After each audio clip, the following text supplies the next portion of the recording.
boy Lassiter Reactions.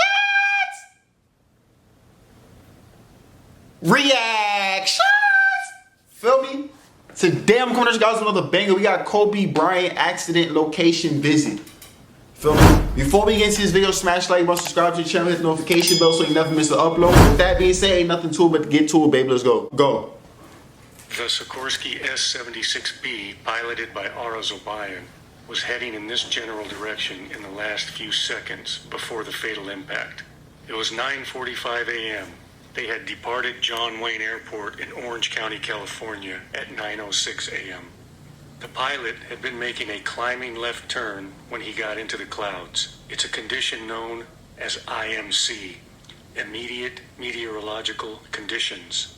He became disoriented. He couldn't tell up from down or left from right while completely consumed inside the clouds. It's called spatial disorientation. As a result, the helicopter banked hard over to its left side, rapidly began descending toward the ground, and impacted right here. The date was January 26th, 2020, when this helicopter carrying these 9 passengers crashed in the hills above Calabasas near Las Virgenes Road. The most famous of the passengers was NBA basketball legend Kobe Bryant. The accident occurred. RIP to all of them, man. Shit crazy. This is why I'm scared of planes and shit, bro. Anything is dangerous though. Now just start realizing that, you just be like, whatever, man. If it's your time, it's your time, bro. There's no hiding, there's no ducking it. Like, in this exact spot right here where the rotors impacted the ground here and the bulk of the helicopter came to rest on this mountain bike trail right here. yo. What is this? Glitter? Are you cheating on me? I'm driving to the crash site and right now I'm heading west on 101 freeway. It was right about here above the freeway where the helicopter began to climb. As the helicopter was following the 101 freeway, as he was ascending, he began a gradual left-hand turn over Las Virgenes Road. The original report said that a witness here at the church in the canyon said he could see the helicopter coming through the clouds as it made the gradual left-hand turn, and then he lost sight of it as the helicopter turned up this canyon.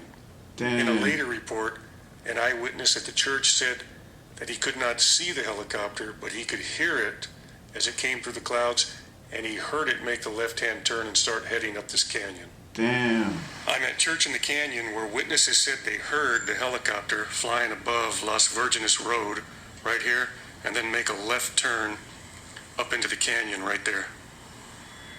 While I'm on my way to the crash site, I want to give some perspective. So here I am on the trail heading up. Back behind me here, you can see the 101 freeway right there. And right down here, that building is the church in the canyon. And this is the canyon off to my left and in front of me. And the crash site is right here in that area with the different coloring to it. Along the trail, you can see this little dirt road here that was made for the cleanup crew to drive small vehicles back and forth to clean up the topsoil that was contaminated with aviation fuel. So here I am standing in the middle of that dirt road, and to give you some more perspective, you can see the 101 freeway right there. Church in the canyon is right there, and I believe at this point the helicopter was most likely on this side of the canyon, and up in here in this area already beginning its rapid descent, and its impact point is right there. Damn. What ended up happening is the helicopter reached an altitude of 2,300 feet and then began to rapidly descend. He gotta be a helicopter pilot, son. How you know all of this? He gotta fly helicopters. It began to descend at a rate of 4,000 to 5,000 feet a minute. So here I am further up the canyon, and I want to give you some more perspective from here. You can see the 101 freeway right there. Church in the canyon is right there, and as I turn and look up the canyon, crash site, the actual initial point of impact, is right there. An eyewitness on a mountain bike along this trail here said he could hear the helicopter coming from behind him and to his left, and when he looked over, he said for about 1 or 2 seconds he saw the helicopter impact the ground. Shortly before it impacted the ground, he could see the belly of the helicopter, meaning that the helicopter impacted the ground on its left side. So here Man, can you imagine that shit, bro? The eyewitness on a mountain bike That shit's heard it scary. off to his left and behind him, which means it was coming from that direction. And he said he looked up and he saw it for about 2 seconds before it impacted the ground. And in those 2 seconds, he saw the bottom of the helicopter, which means it came crashing down on its left side. And its initial impact point is that mark right there. Bro, I would have been scared as hell seeing that shit, bro. I would have been wild scared. I would have been so shocked, like, whoa, what the fuck?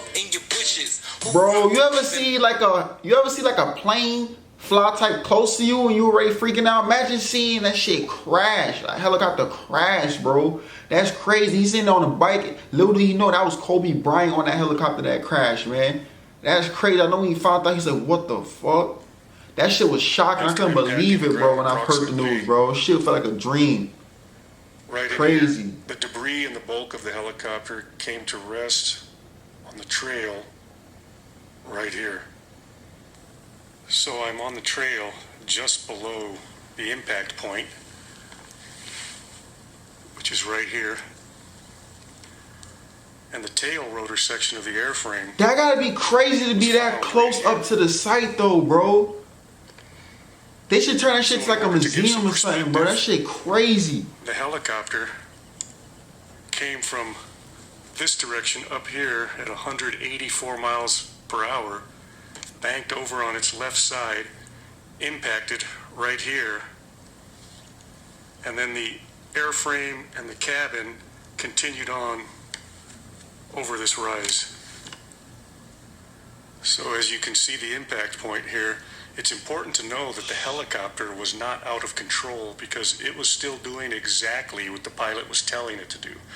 This just highly suggests that the pilot was severely disoriented. So I'm going to walk up to this place now. Yo, that's crazy, bro. Yeah, it definitely crashed there. That shit smashed It's up. very steep in here. Yeah. And slippery. But you can see the impact point here. This is the point at which the main rotor struck the ground there and dug this big hole. I'm gonna get Damn. up to it, but I'm going to have to go around this way. Damn, bro.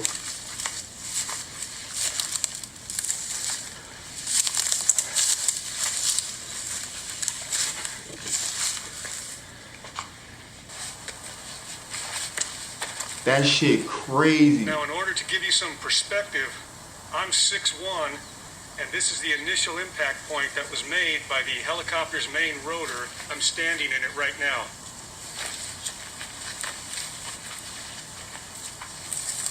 So this whole area here was cut out as the helicopter came down on its left side, right here. Shit. 186 miles an hour? Bro. So, in order to give some more perspective, once again, there's the 101 freeway. Church in the Canyon is right there. The helicopter would have come out of the sky here, rapidly descending, came from up here. And I'm standing in the spot where the main rotors struck the ground That's first. crazy though, bro. That gotta be a crazy experience to actually be there at the site in the exact Now, as I'm location that standing happened. here That's looking at crazy. the initial impact point.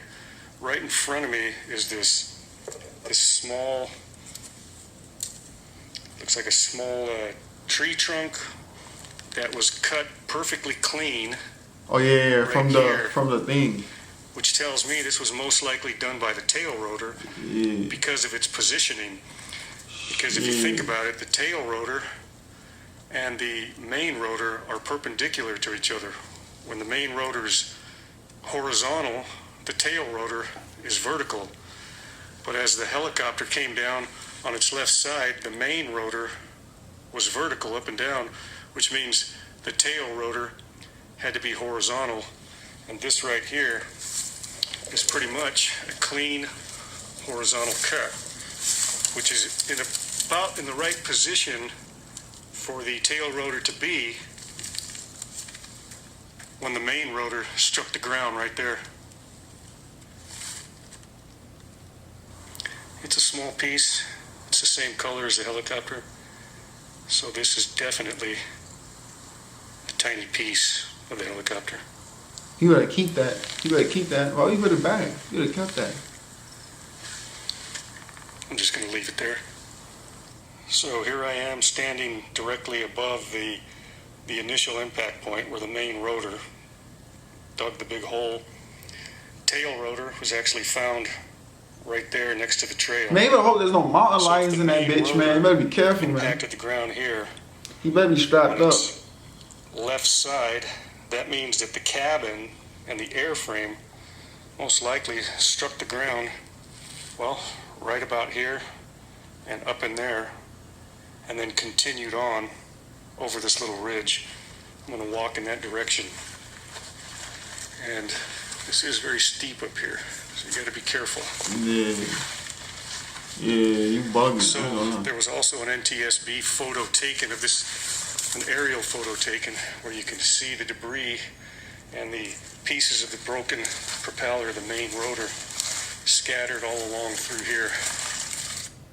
After 30 days, Damn, bro, this is crazy. My camera low-key about to die, so if this joint does die, let me know how you guys feel about this in the comment box, man. Feel me? Smash the like button, subscribe to the channel, hit the notification bell, bro. You can see the initial impact point right here, and you can see the debris strewn out, and the location where the helicopter came to its final resting point, right on the mountain bike trail.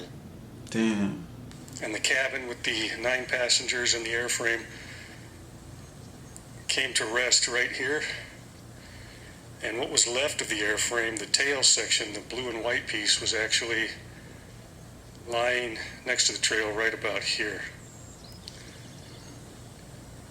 I'm going to continue walking in that direction.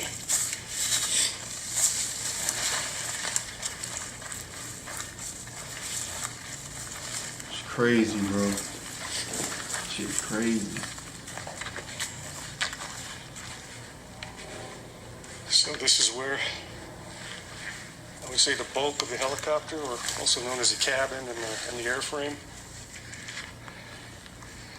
was right here on fire, and the blue and white tail section that kind of sort of survived was lying next to the trail right here.